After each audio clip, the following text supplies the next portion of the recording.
For 31 years, Eleanor Hargrove cleaned another family's house, ironed another family's linens, and answered to a name that was never truly her own.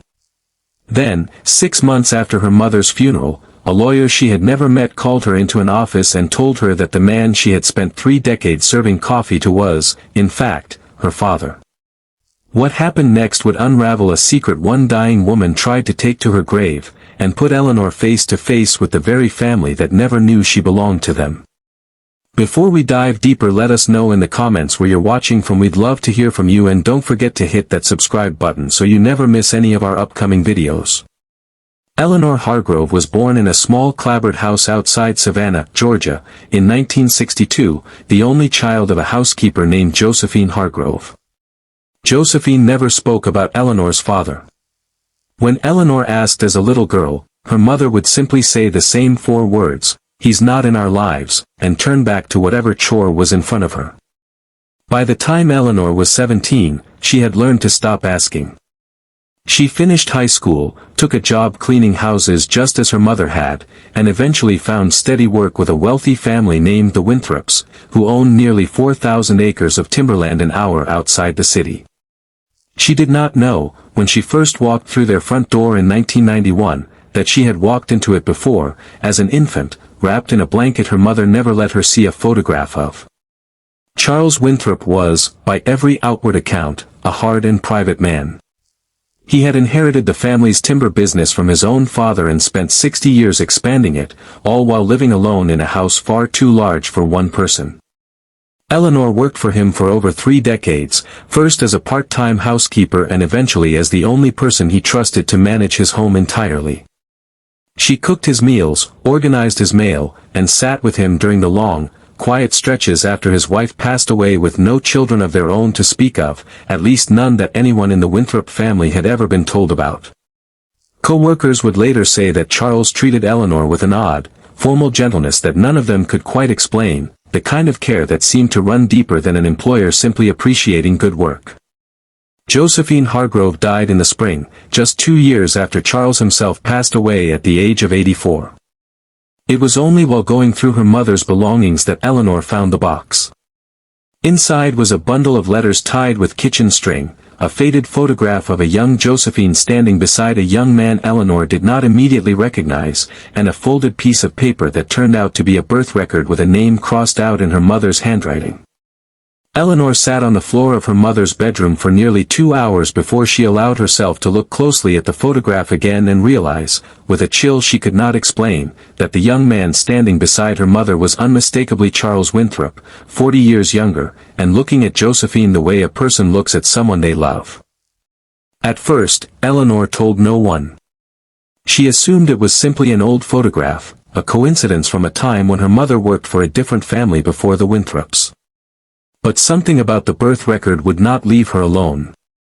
She drove to the county records office the following week and requested a copy of her own birth certificate, something she had never once needed in 59 years of life. What she received back listed no father at all, only a single line reading unknown, in the same clipped municipal handwriting that filled out thousands of records like it. It was the letters, still tied in that kitchen string, that finally gave her the courage to keep going, because buried in the third one, dated more than 50 years earlier, was a single unmistakable sentence in Charles Winthrop's own handwriting, promising Josephine that he would always take care of their daughter, even if he could never say so out loud. Eleanor did not go to the Winthrop family with the letters right away. Instead, she ordered a DNA testing kit, the same kind millions of ordinary people use to trace holiday ancestry and family trees, and mailed it in without telling a single person what she suspected. The 6 weeks she waited for results were, by her own account, the longest of her life, longer than any illness, longer than her mother's funeral, longer than the loneliest years of her childhood spent wondering who her father might have been. When the results finally arrived, she read them twice before she believed what she was looking at. The report did not simply suggest a distant relation. It confirmed, with a certainty reserved for immediate family, that Eleanor Hargrove was the biological daughter of a man listed in public records as Charles Alden Winthrop. What Eleanor did not yet know was that Charles Winthrop had died without children on paper, which meant his fortune, the land, the timber business, the accounts built over 60 years of quiet, disciplined work, had already begun moving through the courts toward distant cousins who had barely known him and had certainly never once mentioned his name at a holiday table. Those cousins had already hired lawyers. They had already begun dividing, in private conversations, a fortune worth well over $30 million. None of them expected a housekeeper's name to ever appear in that conversation, let alone as the rightful heir standing in front of them with a folder of letters and a DNA report their own lawyers could not explain away. The cousins did not accept the news quietly. Within weeks of Eleanor filing her claim, their attorneys arrived with their own experts, questioning the chain of custody on her DNA sample, questioning the authenticity of letters written more than 5 decades earlier, and questioning, most painfully of all, whether Josephine Hargrove herself had been telling the truth in those private pages or simply writing the story she wished had been real. Eleanor sat through depositions where lawyers she had never met suggested, gently but unmistakably, that a woman who had spent her life cleaning houses might now be inventing a connection to a fortune she had quietly watched grow for 30 years. It was, by every account from those close to her, the first time in her adult life that Eleanor allowed herself to cry in front of strangers.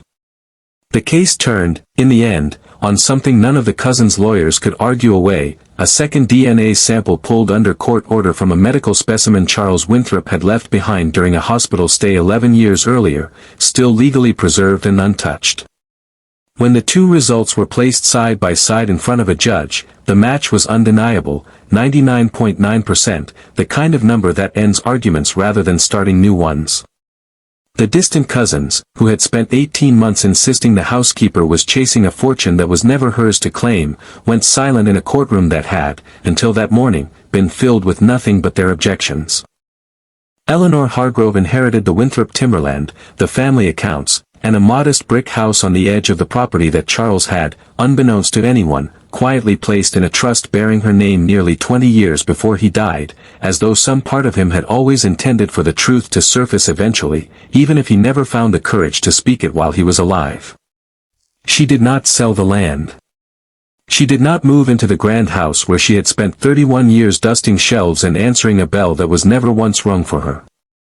Instead, she kept working the property with the same small crew of caretakers Charles had employed for decades, and used a portion of the fortune to fund scholarships in Savannah for children being raised, as she once was, by a single parent who never fully explained where they came from.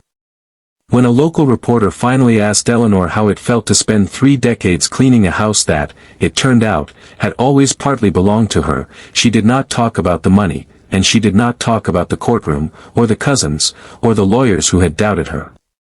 She said only that she used to stand at the kitchen window of that house on quiet afternoons and wonder why Charles Winthrop, a man everyone described as cold and unreachable, always seemed to watch her a little longer than he watched anyone else in the room, and that she finally understood, more than 50 years too late, that some people carry the truth their entire lives without ever finding the words to say it out loud, leaving it instead to be discovered, quietly, in a box tied with kitchen string, long after they are gone.